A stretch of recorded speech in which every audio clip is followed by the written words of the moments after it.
अस्सलाम वालेकुम, मैं हूं इमरान वसीम। नाज़रीन, जनरल फैज़ हमीद की सज़ा के बाद बड़े मगरमच्छों की गिरफ्तारी का फैसला। कौन गिरफ्तार होगा, कैसे गिरफ्तार होगा, कब और कहां से गिरफ्तार होगा, इस बड़ी खबर की डिटेल प्रोग्राम में आपके साथ हम शेयर करने जा रहे हैं। चीफ जस्टिस याहिया अफरीदी ने भी एक बड़ा फैसला किया है। फील्ड मार्शल आसिम मुनीर को हैवी मेंटेड तफवीज़ किया गया है। लंदन की अदालत ने भगोड़े आदिल राजा के खिलाफ जो फैसला सुनाया, जिसमें आदिल राजा को सर्टिफाइड झूठा डिक्लेयर किया गया, झूठा करार दिया गया। लेकिन अब वही आदिल राजा बरतानवी हाई कोर्ट के ऑर्डर के साथ क्या चालाकी कर रहा है, इस खबर की डिटेल पे भी आपके साथ हम बात करेंगे। लेकिन प्रोग्राम का आगाज़ करने से पहले आपसे दरख्वास्त के चैनल को सब्सक्राइब कर लें, बेल आइकॉन का बटन प्रेस करें। वीडियो पसंद आए तो इसे लाइक और शेयर ज़रूर कीजिएगा। नाज़रीन, प्रोग्राम शुरू करेंगे। जो खैबर पख्तूनख्वा के वज़ीर आला सोहेल अफरीदी आज बानी तहरीक इंसाफ इमरान खान के साथ मुलाकात करने के लिए तो पहुँचे। 10वीं मरतबा वो आए थे, लेकिन उनकी इमरान खान के साथ मुलाकात ना हो सकी। ना सोहेल अफरीदी की मुलाकात हुई, ना तहरीक इंसाफ के किसी और रहनुमा की मुलाकात हुई, और ना ही सोहेल अफरीदी ने अपने दावे के मुताबिक कि पीटीआई के अरकान अगर अडयाला जेल के बाहर नहीं पहुंचेंगे तो मैं नेम शेम करूंगा, खुद नेम शेम करूंगा, किसी का नेम शेम नहीं किया गया। गिले करते, शिकवे करते सोहेल अफरीदी जो है वो अडयाला जेल से वापस रवाना हो गए। लेकिन आज जो वहाँ पे सिक्योरिटी के सख्त इंतजाम किए गए, वहाँ पर मीडिया के साथ गुफ्तगू करते हुए सोहेल अफरीदी ने एक बड़ी अहम बात की। जो फैज़ हमीद को सज़ा सुनाई गई है, सोहेल अफरीदी ने कहा कि यह इदारे का इंटरनल मामला है। फैज़ हमीद एक इदारे का मुलाजिम था, तो अगर इदारे की जानिब से फैज़ हमीद का कोर्ट मार्शल किया गया है, पाकिस्तान तहरीक इंसाफ का इस मामले के साथ कोई ताल्लुक़ नहीं है। अब नाज़रीन, सवाल ये पैदा होता है कि आज सोहेल अफरीदी साहब ये कह रहे हैं कि फैज़ हमीद के मामले से तहरीक इंसाफ का हमारा बतौर जमात कोई ताल्लुक़ नहीं। तो कुछ अर्सा पहले जब फैज़ हमीद को कस्टडी में लिया गया था, तो इमरान खान ने स्टेटमेंट दिया था कि फैज़ हमीद का ओपन ट्रायल किया जाए, अवाम को पता चलना चाहिए। अब इमरान खान तो कह रहे थे, ओपन ट्रायल की बात कर रहे थे, बाद में इमरान खान ने भी यू टर्न ले लिया था अपनी बात से, और अफरीदी साहब कहते हैं कि हमारा फैज़ हमीद के साथ कोई ताल्लुक़ ही नहीं। जबकि इमरान खान ये कह रहे थे अपने बयान में कि फैज़ हमीद तो इस मुल्क का असासा है। आज पाकिस्तान तहरीक इंसाफ ने भी फैज़ हमीद को छोड़ दिया, और इमरान खान की बहन अलीमा खान, जिनके आज एटीसी अदालत ने ना सिर्फ अरेस्ट वारंट जारी किए हैं, उनके ज़मानती मचलके मनसूख कर दिए हैं, बल्कि अदालत की जानिब से मज़ीद उनसे कहा गया है कि आप अपने ज़मानती मचलके दें। अब अलीमा खान साहबा क्या आज गुफ्तगू कर रही हैं। अलीमा खान साहबा कहती हैं कि वाटर कैनन से हम डरने वाले नहीं। आप बिल्कुल ना डरें, आपको किसने कहा कि आप वाटर कैनन से डरें। लेकिन अलीमा खान कहती है कि जो हमें गद्दार डिक्लेयर कर रहे हैं, दरअसल वो खुद गद्दार हैं। अलीमा खान कहती हैं कि गद्दारी के जो तमगे हमें बांटे गए, हमारे लिए तमगा है, हमें गद्दार कहा गया, हमारे लिए तमगा है। अब नाज़रीन देखें कि मामले को, हक़ाइक़ को कैसे अलीमा खान ने ट्विस्ट किया। गद्दारी के तमगे किसने बांटे? इमरान खान ने नहीं बांटे। इमरान खान ने जनरल बाजवा को मीर जाफ़र, मीर सादिक गद्दार डिक्लेयर नहीं किया। क्या इमरान खान ने, अभी 6 दिन पहले का इमरान खान का एक्स पे पोस्ट पड़ा है, जिसमें इमरान खान साहब ने कहा कि एनडीयू की यूनिवर्सिटी में वर्कशॉप में जो पीटीआई के लोग गए थे वो मीर जाफ़र हैं और मीर सादिक हैं। एस्टेब्लिशमेंट हमारे ऊपर जुल्म कर रही है, ये एस्टेब्लिशमेंट के साथ अपनी पींगें बढ़ा रहे हैं। तो ये गद्दारी का सर्टिफिकेट अपने पार्टी के अरकान को क्या इमरान खान ने नहीं दिया? ना सिर्फ इमरान खान ने अपने पार्टी के अरकान को गद्दारी का सर्टिफिकेट दिया, बल्कि जहां पे जिस वर्कशॉप में वो शिरकत के लिए गए थे, उस इदारे को, एस्टेब्लिशमेंट को, एनडीयू यूनिवर्सिटी को, अफवाज पाकिस्तान को भी इमरान खान ने गद्दार डिक्लेयर कर दिया। यानी इस मुल्क की जो फ़ौज है, इमरान खान ने कहा कि वो गद्दार है अपने मुल्क के साथ। तो ये तमगे तो इमरान खान ने बांटे हैं। और अलीमा खान कहती हैं कि ये गद्दार जो मैं कह रहे हैं वो खुद गद्दार हैं। भाई, उन्होंने आपको गद्दार नहीं कहा, आपके भाई ने, बानी पीटीआई ने, साबिक वज़ीर आज़म ने, कैदी नंबर 804 ने, उसने बाकियों को, अपने पार्टी को और अफवाज पाकिस्तान को गद्दार डिक्लेयर किया। वहाँ से तो सिर्फ रिएक्शन आया था, रद्द अमल दिया गया था। ये तमगे आपकी तरफ से, आपके भाई की तरफ से बांटे जा रहे हैं। अब नाज़रीन आते हैं फैज़ हमीद के मामले की बात कर लेते हैं। अब आप जानते हैं कि फैज़ हमीद को कब कस्टडी में लिया गया? अगस्त 2024 में। आम इंतखाबात कब हुए थे? आम इंतखाबात हुए थे फरवरी 2024 में। यानी जब इलेक्शन हुआ तो फैज़ हमीद गिरफ्तार नहीं थे, आज़ाद थे। फैज़ हमीद पे इल्ज़ाम क्या है? सियासी एक्टिविटीज़ में इन्वॉल्व होने का, कि एक सर्टन लिमिट से पहले वो सियासी सरगर्मियों में अपने आप को इन्वॉल्व कर गए।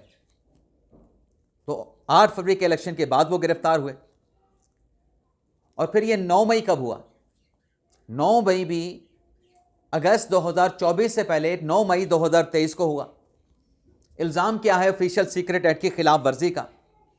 अब आप ये कड़ियाँ मिलाएं, जो इल्ज़ाम है फैज़ हमीद पे, उसकी अगर आप कड़ियाँ मिलाएंगे तो बहुत सारी चीज़ें वाज़े होते चली जाएंगी। जो तहरीक इंसाफ कहती है कि खैबर पख्तूनख्वा में तो chief election commission Sikandar Sultan Raja ने बड़ा साफ शफाफ इलेक्शन करवाया है। खैबर पख्तूनख्वा में सिकंदर सुल्तान राजा ने धांधली नहीं कराई, बड़ा ट्रांसपेरेंट, बड़ा साफ शफाफ इलेक्शन था। लेकिन सिंध और पंजाब में जी वहाँ पे धांधली करवा दी सिकंदर सुल्तान राजा साहब ने। अब फैज़ हमीद साहब गिरफ्तार नहीं थे, 8 फरवरी का इलेक्शन हुआ था, फार्म 45, फार्म 47 का बयानिया बना। आप कड़ियाँ खुद मिला लें कि चीज़ें कहाँ पे चलते रहें और कैसे चलती रहें। और फिर नाजरीन, आज का ये फैसला जो फैज़ हमीद के केस में सुनाया गया है, इदारे ने बड़ा वाज़ेह पैगाम दिया है। इदारे ने अदलिया को पैगाम दिया है, इदारे ने सियासी जमातों को पैगाम दिया है, इदारे ने हुकूमती इत्तेहादी जमातों को पैगाम दिया है, इदारे ने तहरीक इंसाफ को पैगाम दिया है। वो पैगाम क्या है?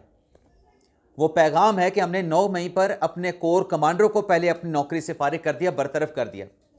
अब 9 मई के जुर्म में तो फैज़ हमीद के खिलाफ अभी फैसला होना है, तफ्तीश होनी है, कोर्ट मार्शल होना है। लेकिन जो ऑफिशियल सीक्रेट की खिलाफ वर्जी का इल्ज़ाम था लेफ्टिनेंट जनरल फैज़ हमीद पे, लेफ्टिनेंट जनरल फैज़ हमीद पर जो सियासी सरगर्मियों में मुलविस होने का इल्ज़ाम था, अपने अख्तियारात से और सरकारी वसाइल के गलत इस्तेमाल का जो इल्ज़ाम था, इदारे ने आज ये वाज़ेह पैगाम दिया है कि हमने अपने लेफ्टिनेंट जनरल तक को नहीं बख्शा, उसका भी एहतसाब किया, उसके खिलाफ भी हमने फैसला सुना दिया। और आज के इस फैसले के बाद जो अगली इंक्वायरी, अगली जो कोर्ट मार्शल प्रोसीडिंग फैज़ हमीद के खिलाफ होनी है, जिसमें डेफिनेटली मेरी राय के मुताबिक, मेरे तजिए के मुताबिक इमरान खान साहब भी सिंक करेंगे, इमरान खान साहब भी लिंक होंगे, इमरान खान भी इस मामले में आएंगे, और भी ढेर सारी गिरफ्तारियां होनी हैं। उसमें अफवाज पाकिस्तान के से जुड़े लोग भी हो सकते हैं, मौजूदा अफसरान हो सकते हैं, साबिक अफसरान हो सकते हैं। ये पॉसिबिलिटी खारिज इम्कान नहीं है, बल्कि अब तो हुकूमत की जानिब से फील्ड मार्शल आसिम मुनीर साहब को मैंडेट दे दिया गया है। क्या मैंडेट दिया गया है? कि हुकूमत ने मुतालबा ये किया है कि 9 मई में जो सियासतदान में मुलविस हैं उनका भी मिलिट्री कोर्ट में ट्रायल किया जाए। तो जो हुकूमत मैंडेट दे रही है, बल्कि हैवी मैंडेट दे रही है फील्ड मार्शल आसिम मुनीर साहब को कि आप उन सियासतदान को भी पकड़ें जो 9 मई की साजिश में मुलविस थे, मनसूबा साजी में मुलविस थे, फैसिलिटेटर थे और एग्जीक्यूटर थे। और नाज़रीन, इतलात ये भी आ रही हैं कि आइंदा आने वाले दिनों में जो GHQ रावलपिंडी हमला केस है, जो कि पेंडिंग पड़ा था, ज़ेर इल्तवाज चला था, वो मुकदमा भी समाअत के लिए फिक्स होने जा रहा है और उसमें भी बड़ा हैवी फैसला आएगा। और GHQ रावलपिंडी हमला केस में आप जानते हैं कि इमरान खान भी एक्यूज़ हैं, तहरीक इंसाफ की बहुत बड़ी क़यादत, मुतअद्दिद रहनुमा, कई रहनुमा भी उसमें मुल्ज़मान के तौर पे शामिल हैं। तो आप अंदाज़ा कर लें, अगर इस केस में GHQ रावलपिंडी हमला केस में, वो जो फैज़ हमीद वाला केस है उसमें तो 2 लोग होंगे या कोई और भी लोग आ जाएंगे, तो पता नहीं, आगे जब मामला चलेंगे तो बहुत सारी चीज़ें खुलेंगी। लेकिन GHQ हमला केस में जो लोग नामजद हैं, इमरान खान हैं, PTI की आलमोस्ट पूरी क़यादत है। ये तो बड़े बड़े सियासतदान, बड़े बड़े नाम, अगर फैसला खिलाफ आया, अगर हम माजी के फैसले को देखें जो ATC अदालतों ने सुनाए हैं, जो मिलिट्री कोर्ट ने सुनाए हैं, तो यहाँ पर भी फैसला खिलाफ आया तो बड़े लोग गिरफ्तार होंगे। अब नाज़रीन, शानदाना गुलजार की बात कर लेते हैं। शानदाना गुलजार, जिन्होंने हुकूमत पे इल्ज़ाम लगाया, वज़ीर आज़म पे इल्ज़ाम लगाया, झूठा प्रोपेगेंडा किया, झूठा ट्वीट किया एक्स के ऊपर, अब उनके खिलाफ NCCI ने मुकदमा बनाया। उस मुकदमे के खिलाफ शानदाना गुलजार ने इस्लामाबाद हाई कोर्ट से रुजू किया, दरख्वास्त खुद लेके गई। अब आज इस्लामाबाद हाई कोर्ट में शानदाना गुलजार की दरख्वास्तों के ऊपर समाअत थी, जो तमाम केसेस उनके क्लब किए गए थे। जैसे खादिम हुसैन साहब का बेंच था, उनकी अदालत थी, अदालत लगी, लोग पहुंचे, NCCI के मुतलका हुकाम आए, लेकिन शानदाना गुलजार का वकील नहीं पहुंचा। अदालत को क्या बताया गया कि शानदाना गुलजार के जो वकील हैं वो पेशावर हाई कोर्ट में मसरूफ़ हैं, वो नहीं आ सके। अदालत ने फिर बगैर समाअत की अदालती कार्रवाई को समर वेकेशन के बाद तक मुलतवी कर दिया गया। अब यहाँ पे झूठा इल्ज़ाम था, तो फिर दूसरे झूठे की बात भी कर लें, आदिल राजा की। अब आदिल राजा के खिलाफ जो बरतानवी अदालत ने फैसला दिया, जिसमें 3,10,000 पाउंड का जुर्माना है मजमूई तौर पे, जिसमें कोर्ट फीस भी है, जिसमें हरजाना भी है, और फिर माफ़ी मांगने का भी कहा गया है। और वो माफ़ी आदिल राजा का जो एक्स का अकाउंट है और जो सोशल मीडिया के अकाउंट्स हैं, वहाँ पर 28 दिन तक पोस्ट रहेगी। तो आज उसी फैसले की इम्प्लीमेंटेशन में आदिल राजा ने अपने एक्स के ऊपर एक ट्वीट किया है। वो ट्वीट नाज़रीन क्या है? By judgment dated 9 October 2025 I was order by the High Court in London, यानी मुझे लंदन हाई कोर्ट ने ऑर्डर दिया था to pay Mister Rashid Naseer 50,000 pound in damages for libel, कि 50,000 तो मैं डैमेजेस यानी हर्जाने की मद में ब्रिगेडियर राशिद नसीर को अदा करूं। In addition to his legal cost on the ground that the between 14 and 29 June 2022 I made a number of defamatory allegations about him and I had no defense of his claim। यानी बरतानवी high Court ने declare किया कि मैंने जो brigadier Rashid Naseer पर 14 जून से लेकर 29 जून तक जो इल्ज़ामात लगाए थे, जो उनको डीफेम किया था, उनकी हद तक की थी, मैं अपने उन इल्ज़ामात के दिफा में कुछ नहीं पेश कर सका। और आगे उन्होंने कहा कि the full judgment is available here. यहाँ पर आदिल राजा ने कोई माफ़ी नहीं मांगी। आदिल राजा ने सिर्फ अदालती फैसले को कोट कर दिया है कि मेरे मुतालिक अदालत ने ये लिखा है, लेकिन अदालत ने जो उनसे कहा था कि आप माफ़ी मांगेंगे, गैर मशरूत माफ़ी, तो ये बरतानवी हाई कोर्ट के फैसले के साथ चालाकी कर रहे हैं, गैर मशरूत माफ़ी नहीं मांग रहे। इस पर देखते हैं राशिद नसीर साहब फर्दर किसी कार्रवाई में जाते हैं। 2 मरतबा वार्निंग की जा चुकी है आदिल राजा को पहले भी कि आप अदालती फैसले पे कंप्लाई विद नहीं कर रहे। तो मैं तो ये जो एक्स के ऊपर आदिल राजा ने पोस्ट किया है, इसको मैं माफ़ी नहीं, इसको मैं चालाकी समझता हूँ। अब नाज़रीन आ जाते हैं, एक और बड़ी अहम खबर है। याहिया अफरीदी साहब ने नाज़रीन बड़ा अहम फैसला किया है, और वो फैसला नाज़रीन क्या है? चीफ जस्टिस याहिया अफरीदी साहब का फैसला नाज़रीन ये है कि जो मुकदमात समाअत के लिए फ़िक्स होते हैं, लेकिन बाज़ औक़ात ऐसा होता है, शाज़ व नादिर बल्कि ऐसा होता है कि जो आपका केस लगा, आप अदालत पहुँच गए, आपके वकील पहुँच गए, आप बहावलपुर से निकले हैं, आप कराची, सिंध, सक्खर, हैदराबाद से निकल के इस्लामाबाद हाई कोर्ट के प्रिंसिपल सीट पे पहुंचे हैं, लेकिन पता चलता है कि बेंच दस्तयाब नहीं और आपका मुकदमा डीलिस्ट कर दिया गया है। आपके हज़ारों रुपए ज़ाया हो जाते हैं। वकील भी जो आपको उस हेयरिंग के लिए पेश होने के लिए जो एक्स्ट्रा चार्ज करता है, वो भी आपके ज़ाया हो जाते हैं। अब सुप्रीम कोर्ट के चीफ जस्टिस याहिया अफरीदी साहब ने फैसला किया है कि अगर जज की अदम दस्तयाबी पे कोई केस डीलिस्ट होगा, तो उसी दिन 11:30 बजे अदालती वक्फे, अदालती ब्रेक के बाद वो जो केस लगा था, उसी दिन 11:30 बजे नया बेंच तश्कील दे के जो है उसे समाअत के लिए मुकर्रर किया जाएगा। इसके साथ साथ नाज़रीन जाते जाते एक और ख़बर भी है।